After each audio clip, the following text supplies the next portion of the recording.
Il y a vraiment une contamination du système. La seule toute-puissance qu'on constate, en fait, c'est la puissance. La toute-puissance de gens qui sont protégés par une inertie. Et on ne pense pas que c'est l'administration et l'institution qui sont en cause. On pense que ce sont des agissements de personnes dont la faute doit être détachée de la responsabilité administrative. Non, mais c'est sociétal ce que vous dites en fait. C'est vraiment une situation qui n'est pas...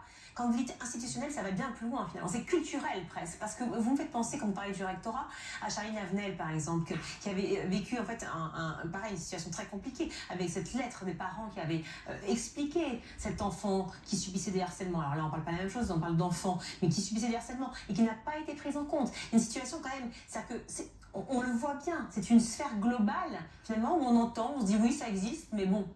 Il y a un mélange. Pas écouté. Tout à fait, il y a un mélange de déni. Pour être capable d'écrire ce courrier qu'on avait vu de la part, donc on ne sait pas exactement de qui, mais à la DRH, c'est de Versailles, je crois, hein, si ma mémoire est bonne. Tout à fait. On n'arrive pas à comprendre quel est le degré d'inhumanité de la personne qui peut produire un courrier pareil à une famille. Ce n'est pas la même chose. Le harcèlement scolaire et le harcèlement entre les agents de l'éducation nationale ont cela de commun que, et pour reprendre les mots de notre ministre, par pitié, ne vous taisez pas. On a l'impression que face à cela, on voudrait d'une part, par pitié, ne nous taisez pas, nous qui signalons, et par pitié, mais il faut qu'il y ait quelqu'un pour écouter la voix, pour recueillir la voix des enfants, pour recueillir la voix des agents. Et malheureusement, on a l'impression qu'il n'y a personne. L'association se situe là. Elle veut former les agents, les personnels. On en avait déjà parlé au mois de juin, les personnels de direction, mais également les agents qui encadrent les jeunes.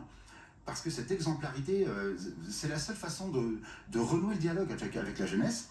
Et d'autre part, on insiste énormément, parce qu'on a été reçu au ministère le 19 décembre, oui. On veut siéger dans un groupe de travail.